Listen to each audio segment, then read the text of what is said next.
of the Overy County Operations and Planning Committee. I'm gonna ask Mr. Hughes if you do the Pledge of Allegiance. I'll take care of the invocation and we'll go from there. How about that? Let's pray.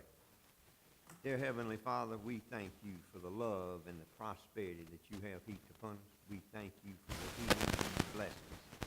Continue to be with us and lead and guide us, and lead and guide us in our decision-making process today.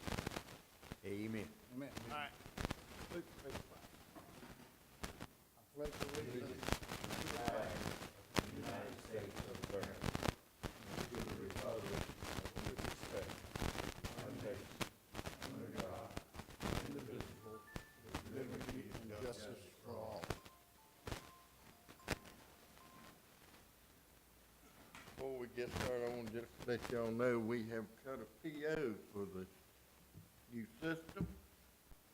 All right, for the new sound system. Camera, everything, so hopefully the sound boards, hopefully Jim Bang will get that done pretty quick. Good news. Good news. That is, it messed up on us Tuesday, didn't it? Need approval of the agenda. I need a motion. So, second. Have a motion and a second. All in favor say aye. Aye. Aye. Ayes have it. We're here today to discuss the purchase of 3 pieces of equipment for the landfill up here, 2 bulldozers and 1 landfill compactor. And Mr. Bussett and Mr. Stetter are going to inform us about what's going on and where we are with that. Mr. Bussett? I want to talk a little bit about the compactor first. Give you a little history. We bid an RFP for a compactor for a certified rebuild. Certified rebuild for a Tier 3 compactor.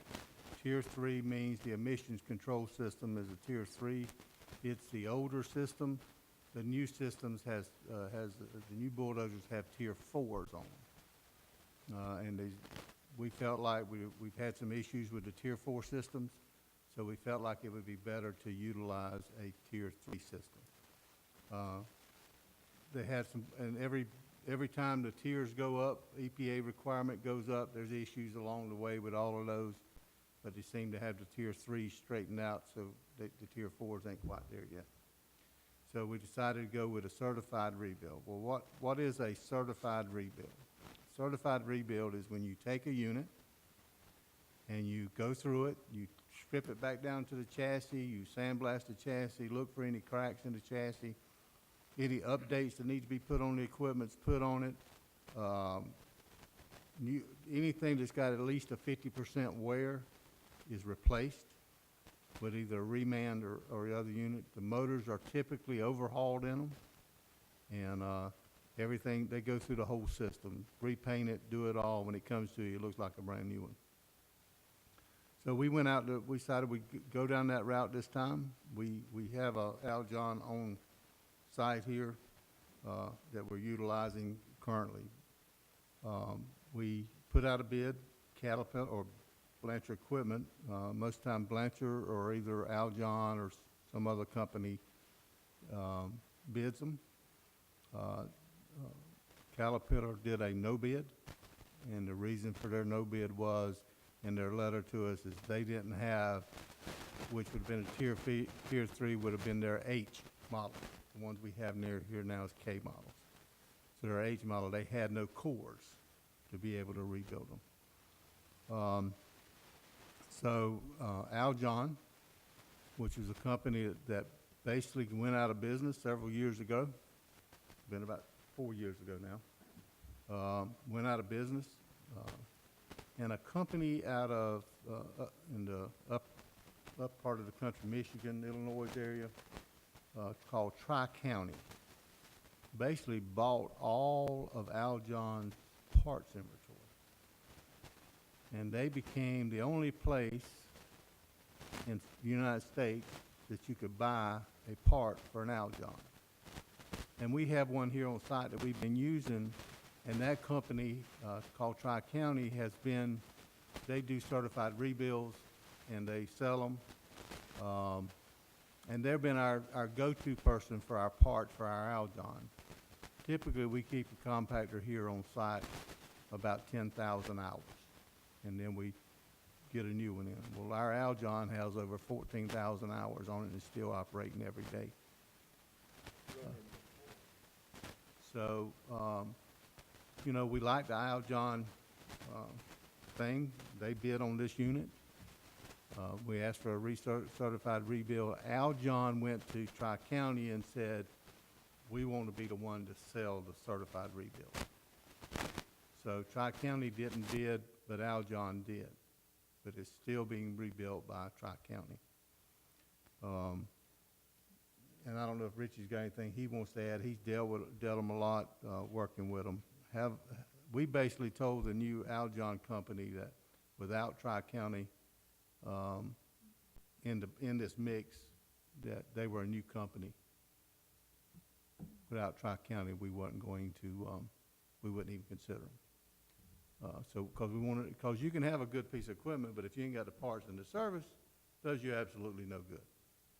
So, that's the thing. And Aljon was the only one that bid this. Do you want to add anything to that, Richie, or anybody got any questions about what I've talked about to this point? Now, Aljon is who we're buying the piece of equipment for? They're the only one that bid for the certified rebuild. Okay, and Tri-County, you said Tri-County's is building is it building it. And for Aljon. who would service it if we have a problem with it? Well, that's been one of our big questions. Richie, you want to take into that? We will do the services internally on this piece of equipment, but the parts and backup for it will come from Tri-County. So, Mike was saying, the tier 3 is pre-emissions. There is no emissions. It's been the same motors back from the 70s. Do your microphone there. So that's the machine we have currently now. So, last few years, when we had some regen issues with the cats, we've been talking with Mike and said, you know, we really like what we have. We're thinking about going in that direction. He's talking about Mike from Tri-County. Mike from Tri-County. And also, we've done we did a compaction study. I want to say it was a year and a half ago, 2 years. And our Aljon had, I believe it was 12,000 hours, went against the cat, so the wheels were wore out, went against the cat. We were within 5% of compaction. I believe if it had new wheels on it, we'd be the same, if not better. You're talking about service. The machine we have now, extremely basic. There's nothing to it. It's a pump, it's a motor. There's no electronics on it. It's kind of, I call it down and dirty. There's nothing really can fail on it. And if there's something you fail, a couple hours, you change a pump, change a motor, you're done. So this machine that we put out the RFP on is about the same thing. No bells and no whistles. We got an upgraded seat, a couple of fans, but it's pretty much a bare bones, do the work, get the compaction, and that's, you know, pretty simple. We did negotiate, we wanted a brand-new motor. We didn't want a reman motor. We did get a 5-year, 10,000-hour warranty with that. Doing the motor. Caterpillar. The drive units are remanufactured, and they come with a 6,000-hour, 3-year warranty. Any problems, they replace it. No freight for parts. So we feel pretty comfortable. This was the right way to go. It's saved us a bunch of money. I don't feel there's any shortcomings with this decision. I feel as next year or the year after, maybe the regen issues will be worked out and we can go back to new, but as of now, it's just not worth the uptime risk, spending all the money for tier 4.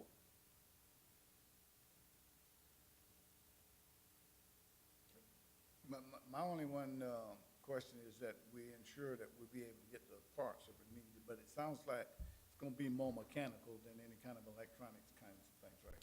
Yeah, well, I sort of give you an idea. If you got your old pickup truck that you feel comfortable going out there and changing the spark plugs in. Right.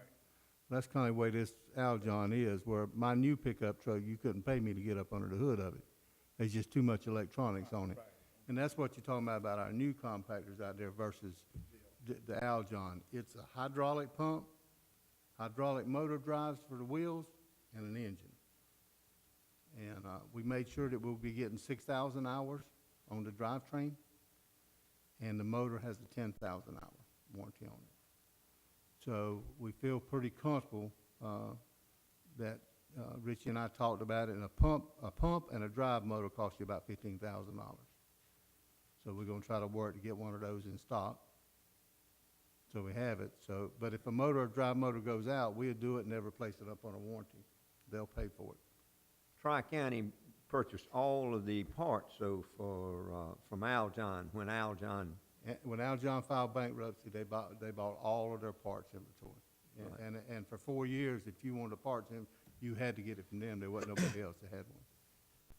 So part of our negotiation was we wanted $50,000 worth of parts here on site that they would pay for. When we needed them, we'd call and say, we got a problem. All right, go take it out of inventory.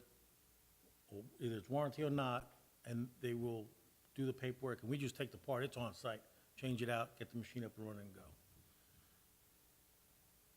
so Tri-County's gonna put $50,000 worth. Aljon. I mean, Aljon's gonna put $50,000 It'll be in a worth of parts. container, a locked container. I'll have the key.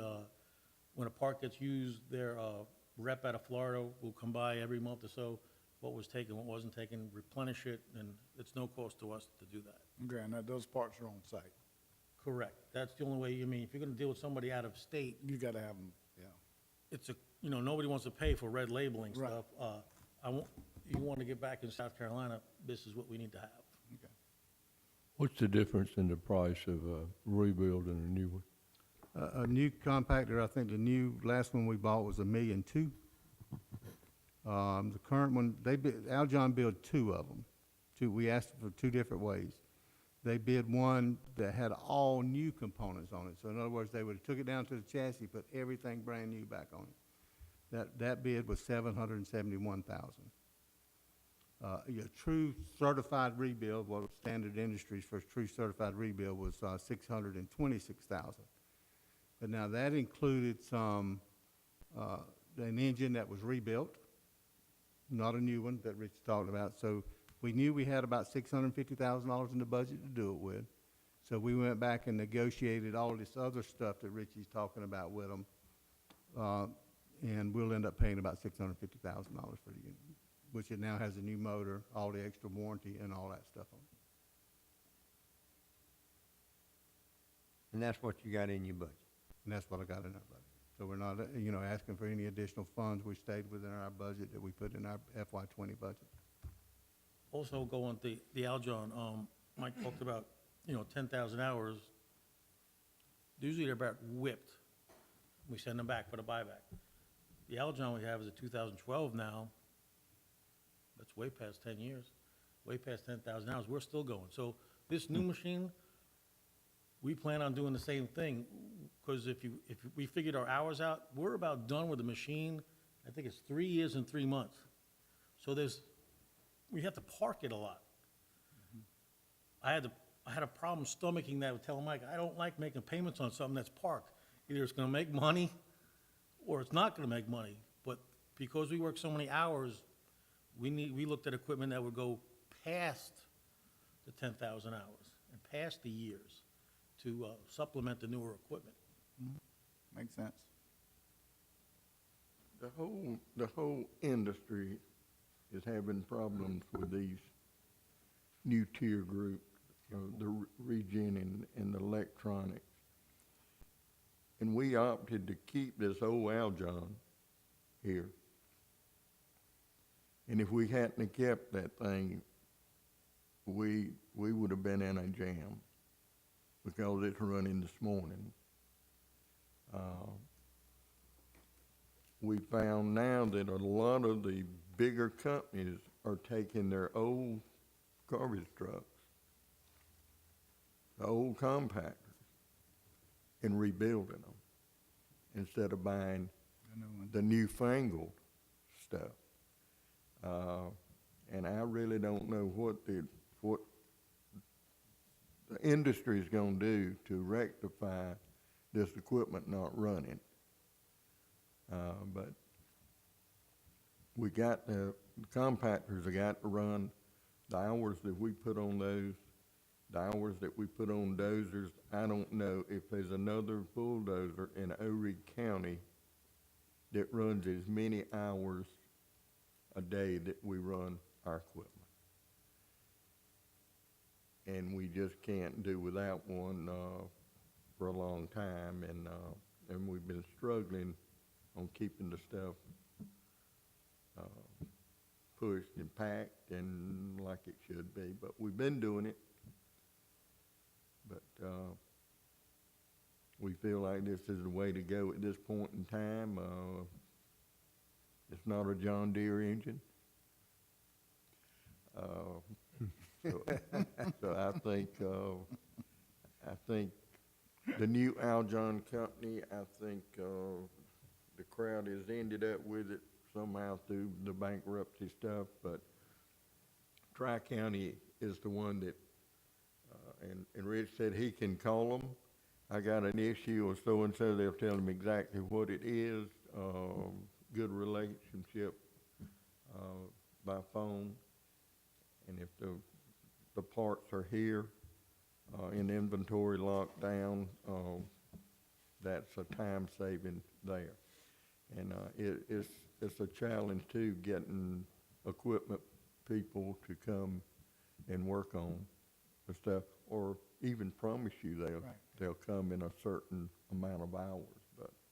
Yeah, and if the motor went out on it, Caterpillar here locally would work on it because it was warranted up under Caterpillar. So if we had engine problems, it would be warranted through the local Caterpillar. So they'd be the one that come out and warrant it.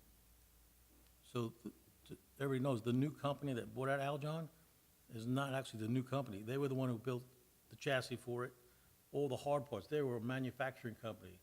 You know, and Aljon just put their sticker on the side. They made everything, but they were behind the scenes. So it's not a new company. They built them before, just didn't have their name on it.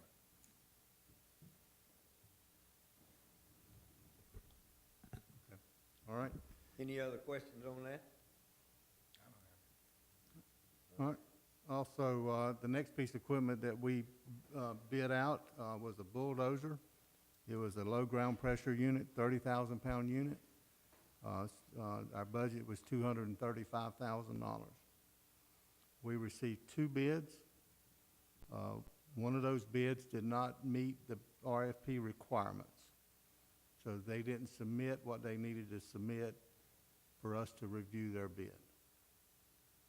They were like, we had asked for, give you an examples, we asked for cyclone air pre-cleaner, they didn't include it. Asked for things like fire extinguishers, extreme pads or shoes, which is the tracks on it, did not offer those things. They didn't give us a lot of information. You know, we asked for them to be serviced every 250 hours. They decided they wanted to do them every 500 hours, and they submitted that. We service ours currently at 250 hours. So they didn't give us a lot of information to evaluate those bids, so we rejected that bid. That was a John Deere dealer. So we rejected that bid for it.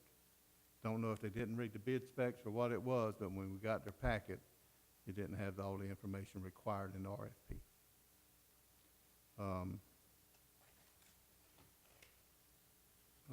The next bid was from Blanchard. It is for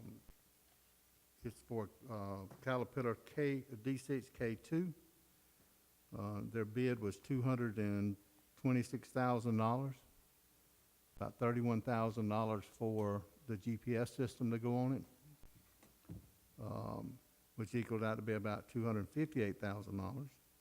And then they're going to take in our old bulldozer back for about $78,350, which left us about $179,000 we have to write the check for.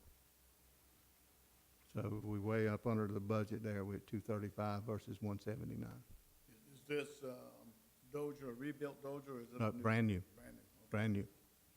Both of these dozers we're going to be talking about is brand new.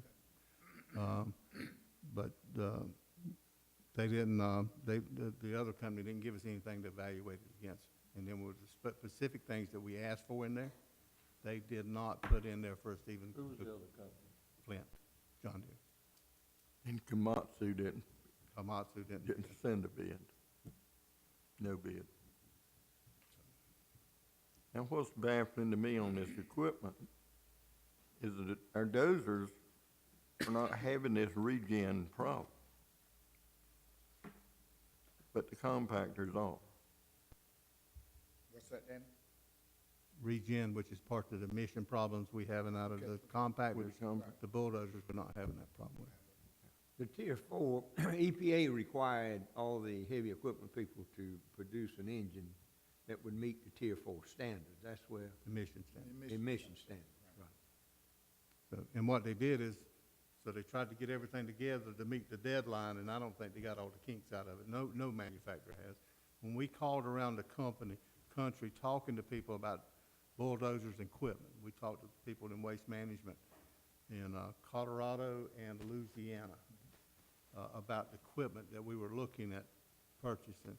And one of the consistent things they said with compactors was that they were rebuilding their Tier 3 units. They were not moving to the Tier 4s because the issues had not been corrected with it. Now, the Tier 3, it does meet the EPA standards when it's rebuilt? Well, no, it does not. You don't have to. You don't have to, okay? As long as you keep that equipment and keep it up, You don't have to. yeah, You don't yeah. have to meet If that you new buy a new piece, it's, Then you gotta meet it's, that, right, it's a Tier 4 right. You gotta uh, meet the standard. new standard, but if you stay with, and that's what I'm saying. A lot of the companies, even on collection trucks, They stay. they're staying with that Tier 3. They can work it, they can keep it running. And it's not only heavy equipment, it's trucks that They're they're either having staying- trouble. They're either staying with the Tier 3 or they go into natural gas, one of the two. Because natural gas doesn't require all that extra emission control system. But it brings its own set of damn problems and maintenance situations with it that's not, it's, everything that glitters ain't gold. And I think the natural gas companies that's gone to that are finding that out.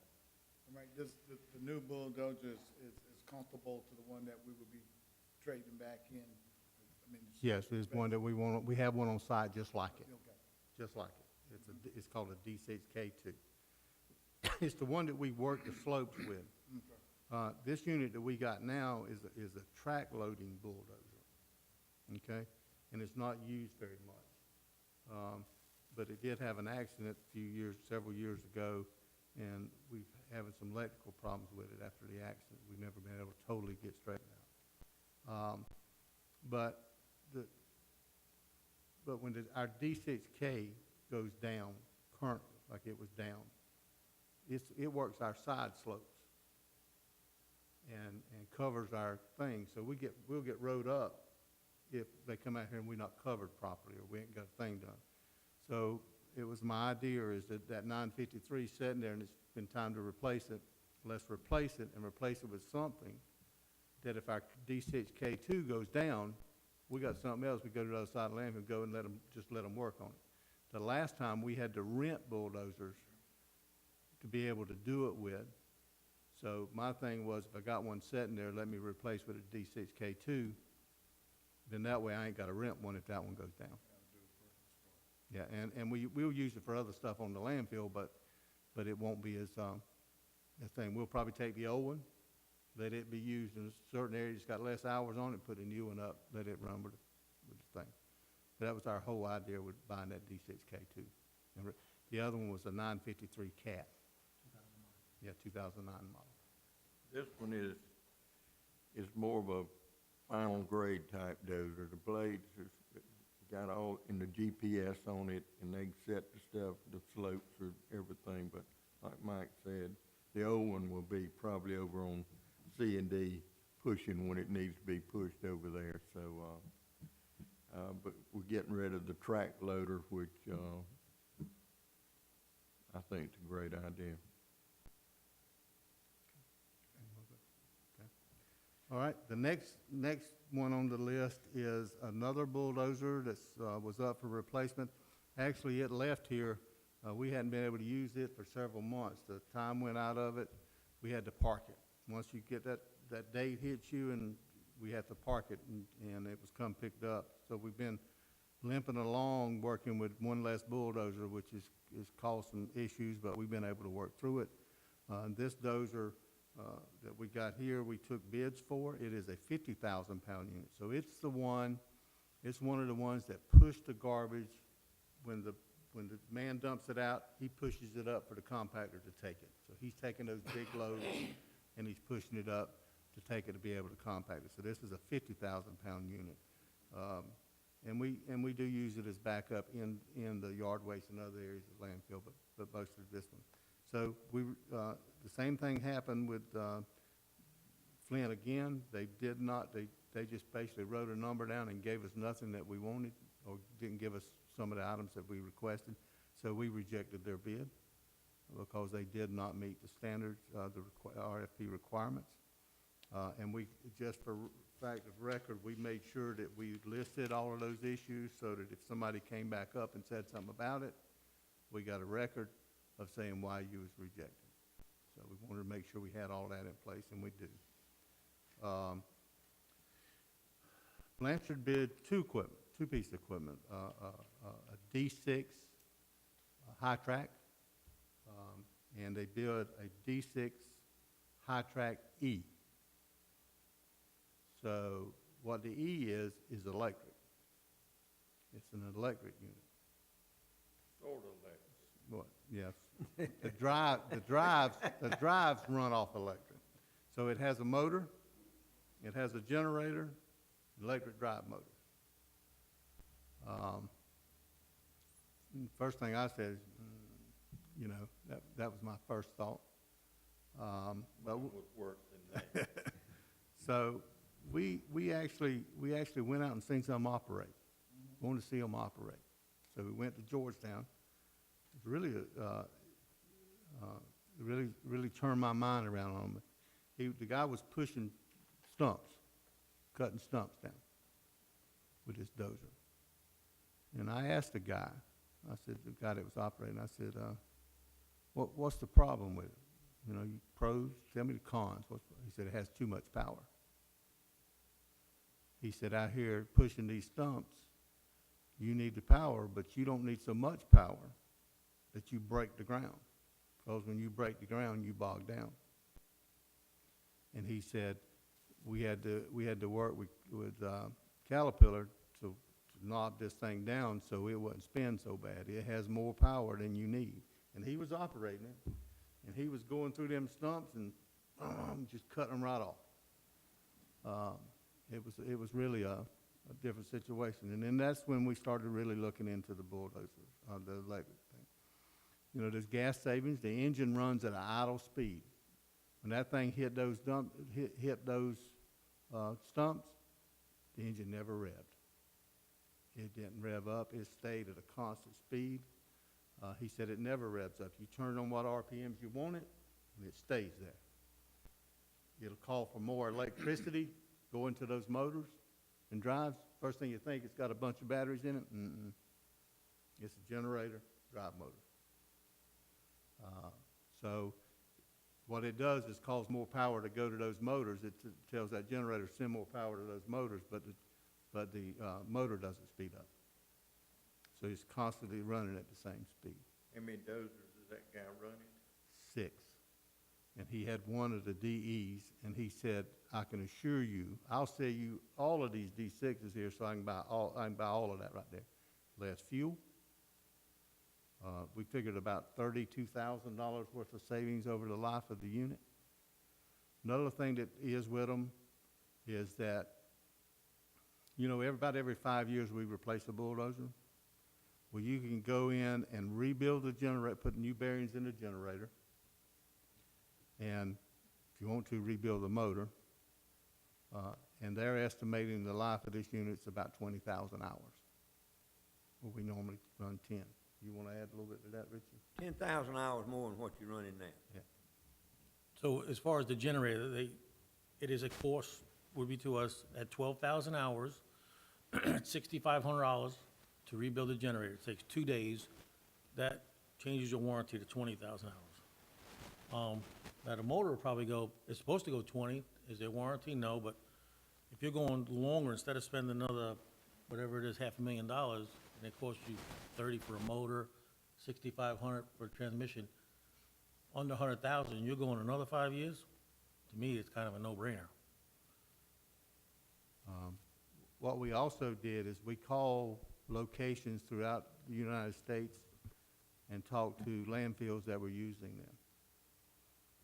And most large landfills, as you may know, uses what they call tippers. So most of the waste, a lot of the waste comes in on transfer trucks. They drive them up on this big thing and it lifts them up in the air and dumps them out. It's called tippers. The guy said it'll grab a load of that behind that tipper and just push it, never let up on it. So he said it just goes straight ahead. He said he recommended them highly, was his exact word. If I had my choice, one of them was a regional maintenance manager for waste management out of Colorado. He said they don't run hot. In California, they don't run hot. They don't run hot here in Colorado. He said, you got the same power all the time. He said, I'd replace everything in my district with them if I could afford them. Highly, highly recommended them. Over everybody we called that had them, that's what they told us. They liked them. So based on that and based on the life of the expectancy of the unit and how we can see that within 5 years we could spend $100,000 rather than spending $500,000 and also saving on fuel, I asked the question to Cat, well, tell me how much emissions it saves, because it's got to save some if you're not revving that engine up, all the time. And they didn't have that number. But the overall, if it's idling and running slower, it's got to. It's got to save on emissions and everything like that. But give you an idea, the budget was $515,000 for this unit. Out of the $515,000, when you look at the total cost of the unit, when you look at life cycle bid cost. So you had, like the regular D6E. The regular D6 was $51,000 they bid. Then you had $33,000 worth of tax, total cost of $385,000. This is without the E, without the electric. They offered to buy it back for $92,000 at the end of 5 years. Total cost would have been $393,000. They spent it from it. Then you had $130,000 back for TM&R cost, total maintenance and repair cost for the unit for 5 years. Put that total life cycle cost at $523,000. So for the one without the E, would have cost us over a 5-year period, $523,000. The D6E, which is the electric unit, the total cost for it with taxes and everything was $512,000. A buyback of $103,000 if you wanted to sell it back to them after 5 years. Don't think we won't be willing to do that, but it is an option if whoever's here at that point in time wants to sell it back. For a total cost of $408,000. TM&R is another $130,000 on it. If you take that would put the total cost for the unit at $539,000, $37,000 in fuel savings, which put us at $502,000 total life cycle cost. So it's $502,000 life cycle cost versus $523 life cycle cost. Now, what we're going to have to pay out of our pockets will be $512,575 to buy the E model. Most of these units are low ground pressure units, right? Got the wide tracks on them, Well, we use the 24-inch tracks on rather than the 36. than the 36, because when you're working out in that garbage, you need that garbage to come out of those tracks. But the undercarriage is spread out as the low ground pressure. These Yeah, undercarriage on this D6 is twice the heavy-duty built that it is, this D6E than the regular D6. So it's wider, it's the LGP. Right. With small pads. So obviously, there's an added expense past the 6. Now, we have a 6 currently. So So he's talking about the tipper loads. We don't get tipper loads, but we get rear loaders. So, as I'm sure you're familiar with, if you have to keep cutting a load in half to move it, that's time, backing up, backing up. Now, when we get busy, we have to run the second bulldozer over there, the K2 over there. So now you have two bulldozers trying to do it. I believe with this electric, that's gone. That one will be so much more efficient and faster and move the load. It's gonna not only save us fuel, but production time is gonna be raised a tremendous amount. This thing's like running a hydrostatic drive, Z-turn mower. You push forward to go forward, you pull back to go back. It ain't no gears. And it's got a knob on it. If you want to go fast, you go 1, 2, 3, 4, 5. You mentioned about the power, that's too much power. Is that regulated? Is that gonna be a problem for us out here, or can we regulate the power that we need? You can regulate the power, but the final generation that we're looking at has traction control.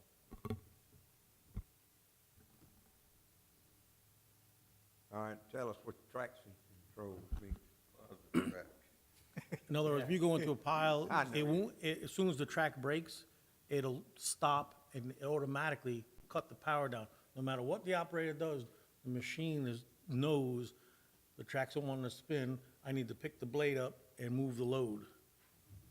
Also, one other thing that I didn't mention on this D6 that I thought was impressive. So when you go to churn, let's say you're backing up or you need to churn the unit, that D6E, when you went to churn it, most time you just push the dirt around. Well, this track started going backwards as this one was going forward because it knew you was churning. So this one started going backwards as this one was going forward, which makes sharper turns. So you'll be able to turn real sharp. With the D6 versus the E, what about repairs? Are we gonna do the repairs here, or will someone come in and do the repairs? In that price, we put a 9,000 hour premier warranty, which is bumper to bumper.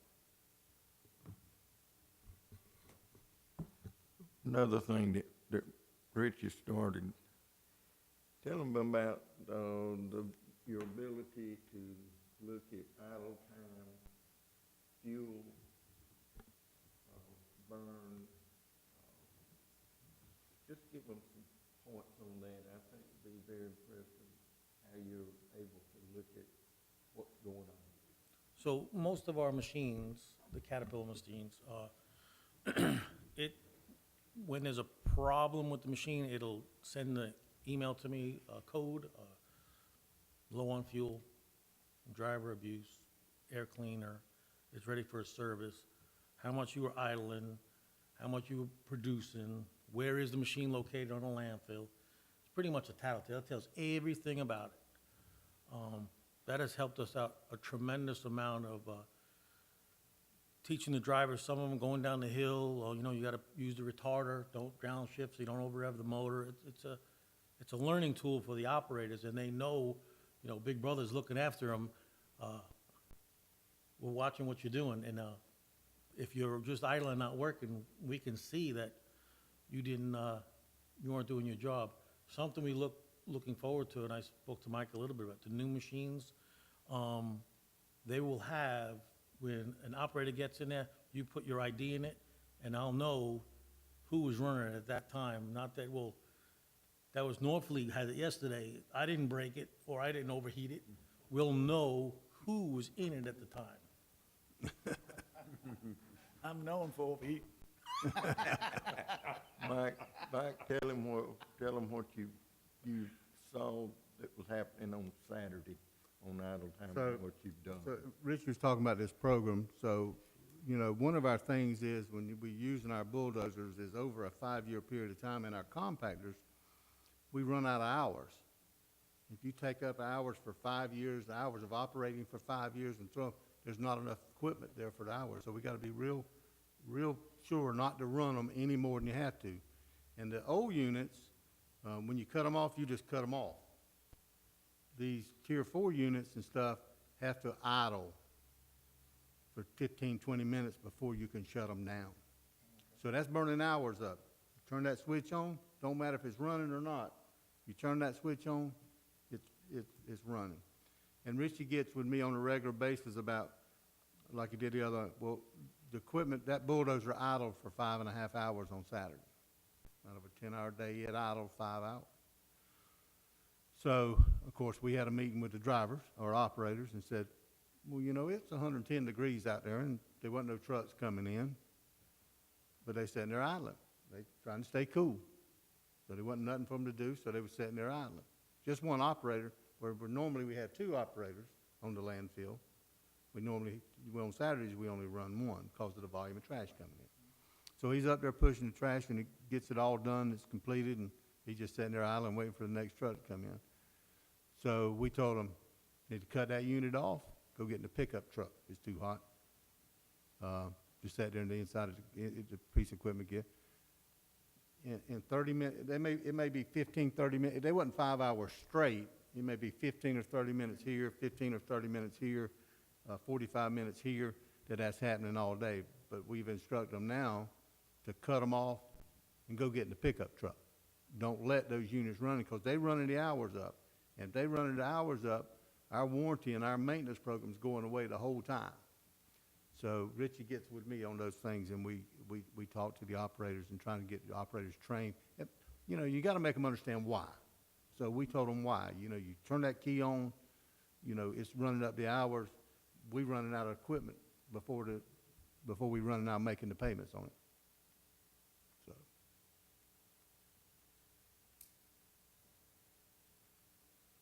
Mr. Hughes, any questions?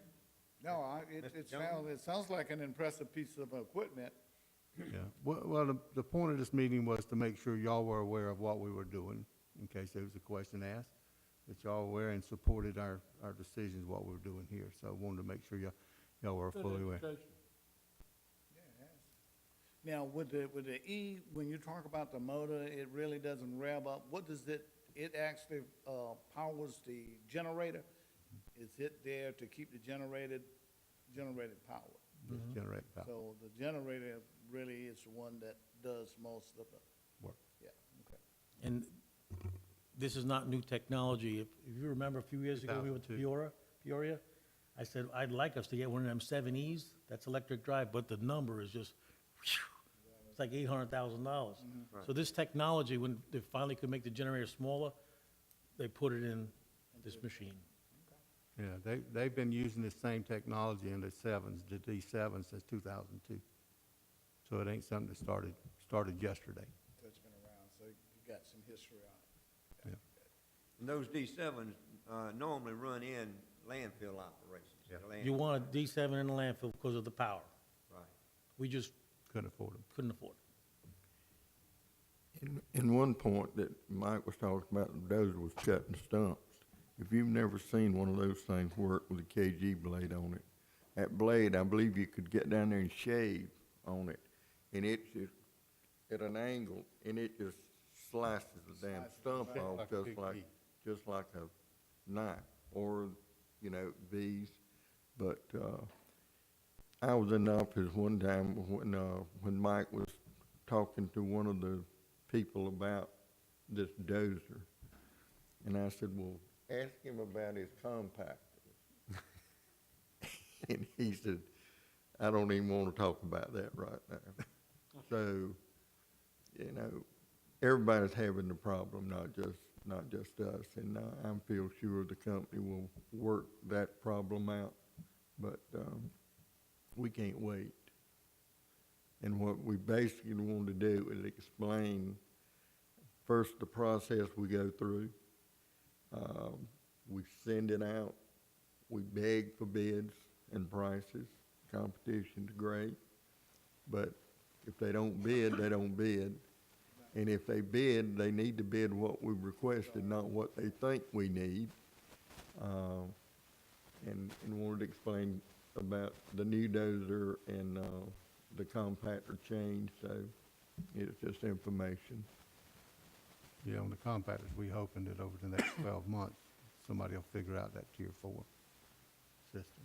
And CAT has put systems on our compactors to monitor them from Peoria.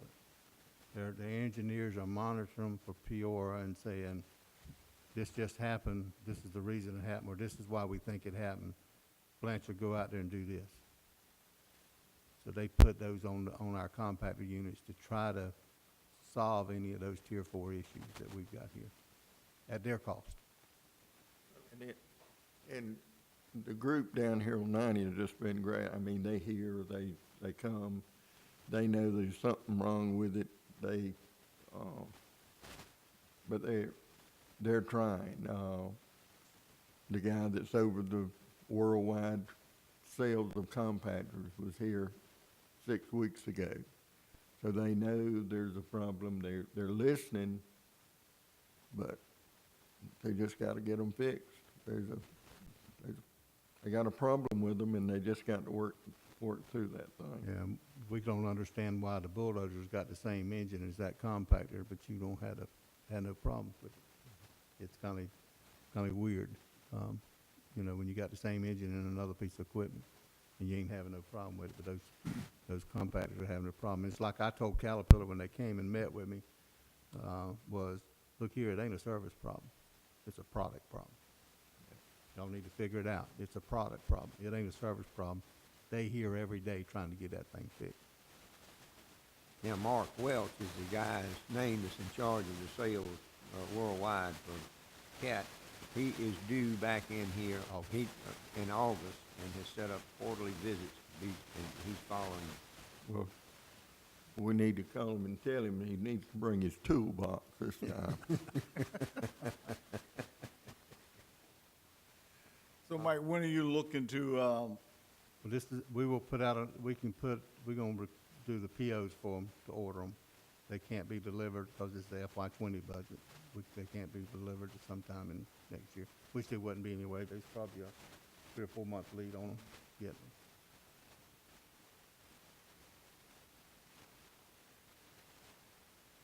Any questions? Now, we will send letters out sometime this week notifying the rejection of the bid for the one that didn't meet the RFP. So we'll send them a letter, and they got 7 days. We have to give 7 days before we can order them.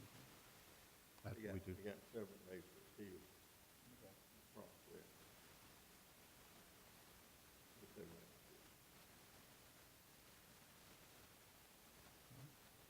That's all, Mr. Chairman. All right. How about you folks, Mr. Jones, Mr. Hughes, any questions? I'm good. All right, sir.